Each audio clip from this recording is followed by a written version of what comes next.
Value of money.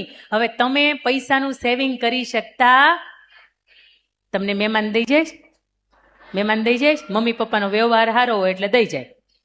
ડબ્બામાં ભેગા કરીએ છીએ. વર્ષના અંતે કેટલા થાય છે? 5,000 થાય. ઓકે, વર્ષના અંતે 5, 6, 7,000 જેવી રકમ થતી હશે. 7,000 બેટા ફી હોય આપણી, અને 5,000 આપણે ભેગા કર્યા હોય, એમાંથી આપણે આપણી ફી ભરી દઈએ તો મજા આવે કે નહીં? પપ્પાને મજા આવે કે નહીં?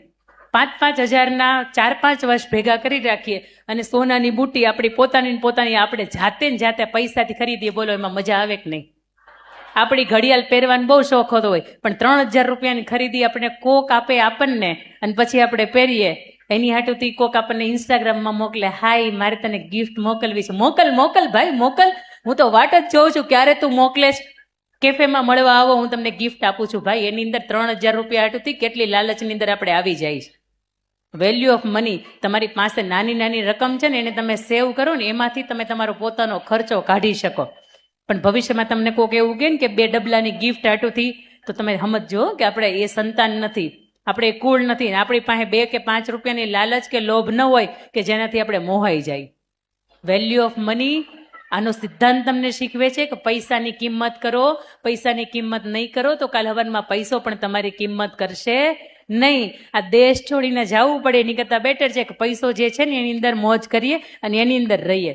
વી પછી આવશે ડબલ્યુ, વોચ યોર ટાઈમ. તમારી બેનપણી એક્ટિવા લઈને આવતી હોય, તમારી બેનપણી સ્કૂલે એક્ટિવા લઈને આવતી હોય, પણ તમારી પાસે તમારા પપ્પા તમને સાયકલ લઈ દે આટલી કેપેસિટી હોય.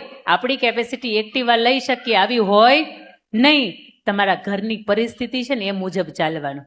Watch your time.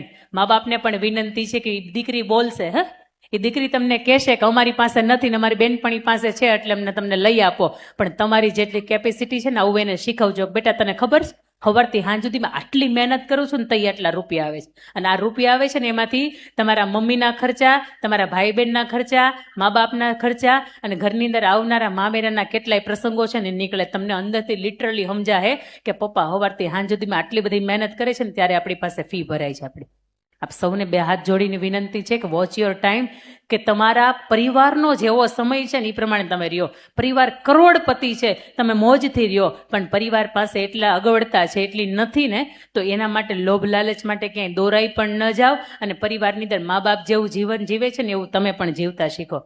એ ભાઈ પપ્પાની પાસે ન હોય એટલા માટે તમને મૂવી જોવાના પૈસા ન આપે, છતાંય એ ભોગવે છે ને એની કરતાં તમને શ્રેષ્ઠ એને જીવન આપ્યું છે. એના પછી આવશે ડબલ્યુ, પછી આવશે એક્સ. આજ હવારમાં મેં એવું કીધું હતું ને કે આપણે હવારમાં પણ નોટ લઈને આવ્યા નહોતા, અત્યારે પણ નોટ લઈને આવ્યા નથી, પણ હવેની એબીસીડી તમને પરફેક્ટ યાદ રહી ગઈ છે. મને તમને ખબર છે. જીવનની અંદર તમે કોઈક મૂવી જો તો એકાદો તમને સારો મેસેજ મળે, હા કે ના? તમે લાલો જોયું હશે, તમને સારો મેસેજ મળ્યો. તમે કોઈ પણની સ્પીચ સાંભળો ને તો તમને કોઈ સારો મેસેજ મળે. તમે કોઈ ન્યૂઝપેપર વાંચો અથવા તો કોઈ પુસ્તક વાંચો ને તો એમાંથી તમારે 1-2 શબ્દ એવા હોય જે તમને ગમી જાય. એકાદી નોટ, એકાદી ડાયરી એવી પોતાની પાસે બનાવવાની કે જેની અંદર ગમતી વાતો છે ને એની અંદર લખી શકાય.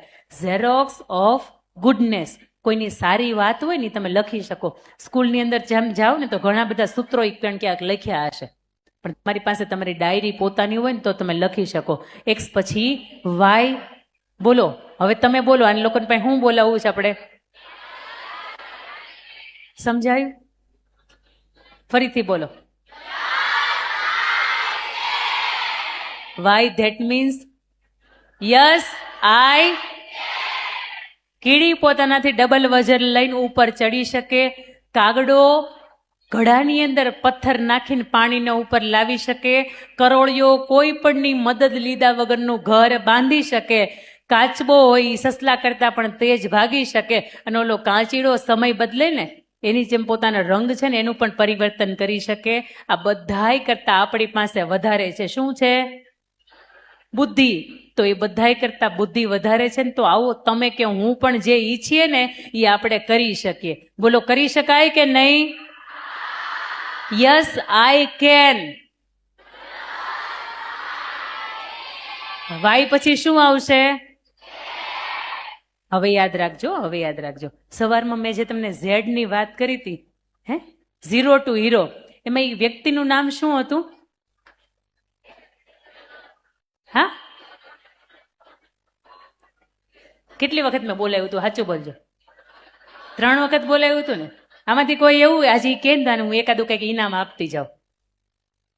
હા, ઇનામની લાલચ. યાદ કરો ફટાફટ ફટાફટ. સવારમાં જે ઝેડ ઉપરથી મેં નામ વ્યક્તિનું યાદ કરાવ્યું હતું, તમે સમૂહમાં બોલો, તમારું ઇનામ ગયું. એનું નામ હતું માત્સુશિકા કોનોસુકે. શું નામ હતું? તમારા જીવનમાં તમે કોઈક સારું કામ કરો ને બેટા, હે, એટલે તમને કોઈક ધક્કો મારવા વાળું હોય, તમને કોક ના પાડવા વાળું હોય, તમને કોક ત્યાંથી કાઢી મૂકવા વાળું હોય. આ માત્સુશિકા કોનોસુકે નામનો વ્યક્તિ, આ તમને લાઇટ દેખે ને, લાઇટ, એ લાઇટની અંદરના સોકેટ બનાવવાનું કામ કરે. એટલું સરસ મજાનું સોકેટ બનાવે ને, અને પછી એનો માલિક જે હોય ને એને દરેક જોવો મેં એટલું સરસ કામ કર્યું છે.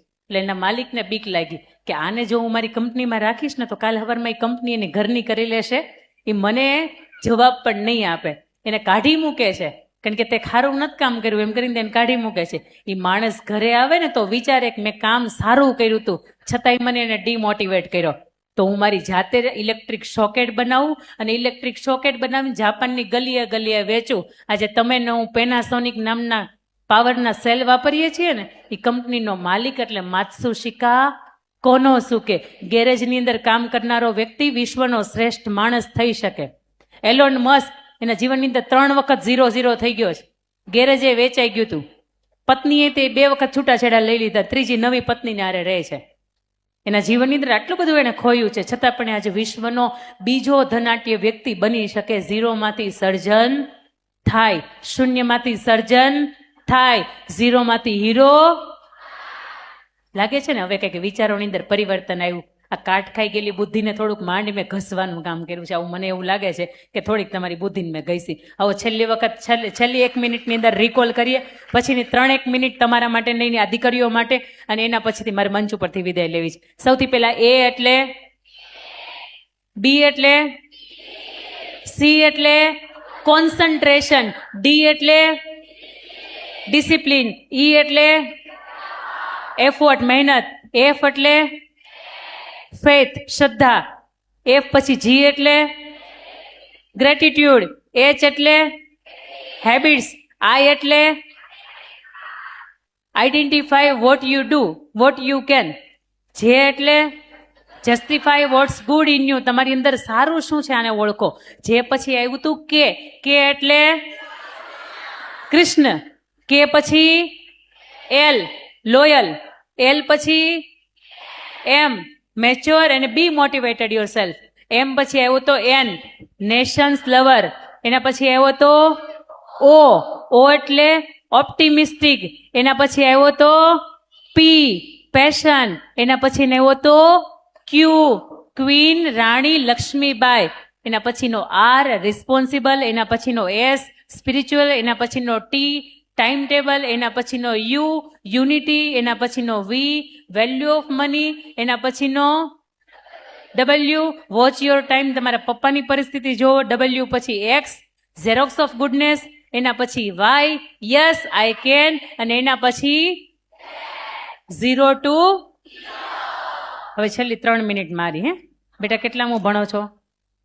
6ઠું. પપ્પા આવ્યા છે, મમ્મી આવ્યા છે? જાઓ ઉપર, મંચ ઉપર, મંચ ઉપર જાઓ ફટાફટ, તમારી પાસે બોલાવીશ નહીં. બેટા કેટલામું ભણો છો? 11મું. મમ્મી આવ્યા છે, પપ્પા આવ્યા છે? તમારી બાજુમાં મમ્મી પપ્પા કોઈ નથી આવ્યું? મમ્મી આવ્યા છે, પપ્પાય નથી આવ્યા. કેમ? તમારે બધાને મીટિંગમાં નથી આવવાનું? હોસ્ટેલ વાળા છો તમે? હોસ્ટેલ વાળા છો? બહારથી કોણ આવ્યું છે? મતલબ બહાર ભણતા હોય એવું કોણ છે? મમ્મી પપ્પા આવ્યા છે બેટા?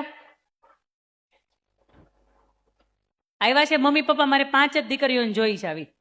મમ્મી કે પપ્પા આવ્યા છે? મમ્મી આવ્યા છે?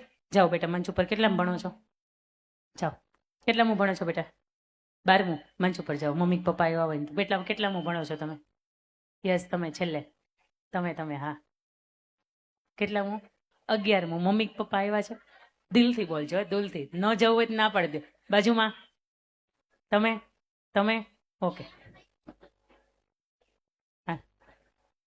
હાલો ઉપર. આમાંથી આપણે બહારથી આવ્યા છે ને? હા. કેટલામું ભણો છો? 7મું. જાઓ મંચ ઉપર. કેટલામું ભણો છો? 7મું. ઓલી રાણી લક્ષ્મીબાઈ ક્યાં ગઈ? ઉપર જતા રહ્યો બેટા.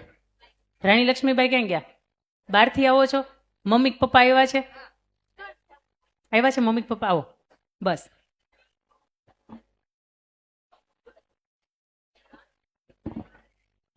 જતા રહ્યો મંચ ઉપર જતા રહ્યો. ભગવાન નથી મૂક્યા એટલે વાંધો નહીં, ચપ્પલ પહેરીને પણ જઈ શકો. આવો વચ્ચે આવો. ફટાફટ. એના મમ્મી પપ્પા બિલકુલ રાહ નહીં જોતા. અહીંયા ફટાફટ આવો. એમની દીકરીઓ જેટલી પણ છે ને અહીંયા દીકરીઓ પ્રમાણે આવી જાવ. એના મમ્મી કે પપ્પા જે પણ વ્યક્તિ હાજર છે ને આવો. તમે મમ્મી? હા, અહીંયા બેઠા છે એમાંથી દીકરીઓ. તમે આ બાજુ ઊભા રહ્યો, આ બાજુ. મારી સામે મોઢું રાખીને આ બાજુ લાઈન કરો. મારી સામે મોઢું રાખજો તમારું. લાઈન કરો આ બાજુ. જાઓ બેટા. તમે કોણ છો? એમના મમ્મી છો? અરે વાહ. આ બાજુ બસ. તમે આમાંથી કોના મમ્મી છો? આના. અહીંયા પહેલા ઊભા રહ્યો. ફટાફટ આવો. તમે ન્યા ઊભા રહ્યો. તમે ન્યા ઊભા રહ્યો. તમે અહીંયા ઊભા રહ્યો. બસ. તમે કોના મમ્મી છો? ચોથી દીકરી. અહીંયા ચોથા લાઈનમાં ઊભા રહ્યો. ફટાફટ. અહીંયા જેટલા ઉપસ્થિત છે એમના મમ્મી કે પપ્પા બેમાંથી એક કોઈ પણ વ્યક્તિ હાજર રહ્યું છે ને એક ડિસ્ટન્સની સાથે ફટાફટ આવો ઉપર.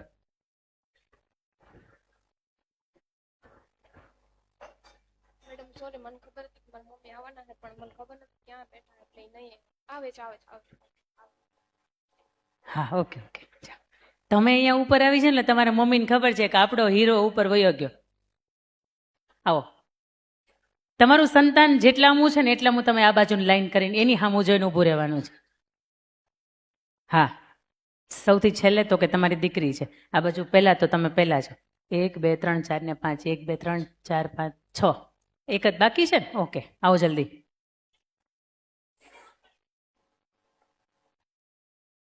આવો. ચાલશે. ચપ્પલ પહેરાવ્યા છે બેન, ચાલશે. ઉતાવળ રાખો આવવાની. બીજી દીકરીના મમ્મી છો? ઓકે, અહીં બીજા ઉભા રહ્યો. પપ્પાને કોઈને આવવા જેવું જ નથી લાગ્યું? પપ્પા આવ્યા જ નથી કોઈના? આવવા જેવું ન લાગ્યું હોય. એ તો પેરેન્ટ્સ મિટિંગ જુનાગઢના વાલીઓ માટે મમ્મી એકની જ હોય, પપ્પાની ન હોય. ઠેસિયા સાહેબ આપણે ભાર મૂકીને કેવું પડશે કે પપ્પાને આવવાનું જ મિટિંગમાં. એમ આપણે ભાર મૂકીને કેવું પડશે કે પપ્પાની મિટિંગની અંદર આવવાનું છે. એમ આપ સૌને વિનંતી છે કે તમારી જ જગ્યાએ બેસવાનું છે, ઊભું થવાનું. સવારમાં આપણે સિસ્ટમમાં ઊભા કર્યા હતા પણ અત્યારે કોઈને ઊભું થવાનું. હવે શું કરવાનું છે? શું કરવાનું છે? આંખો બંધ કરવાની. તમારે રોવાનું નથી. તમને આંખમાંથી આંસુ નીકળે ને તો રિયલાઇઝ કરજો કે ક્યાંક આપણી ભૂલ થતી હશે. બાકી રોવાનું બિલકુલ નથી. ગામને રોવડાવીએ નહીં, આખું જુનાગઢ આપણાથી રોવું પડે ભાઈ. આપણે શું કેમ એને રોએ? આઈઝ ક્લોઝ કરજો. તમારી આંખો બંધ કરશો. આપ સૌ મહેમાનોને પણ વિનંતી, મા બાપને પણ વિનંતી કે આપ સૌની આંખો બંધ કરશો. તમારી ઘરે લાડકવાઈ ઢીંગલી છે ને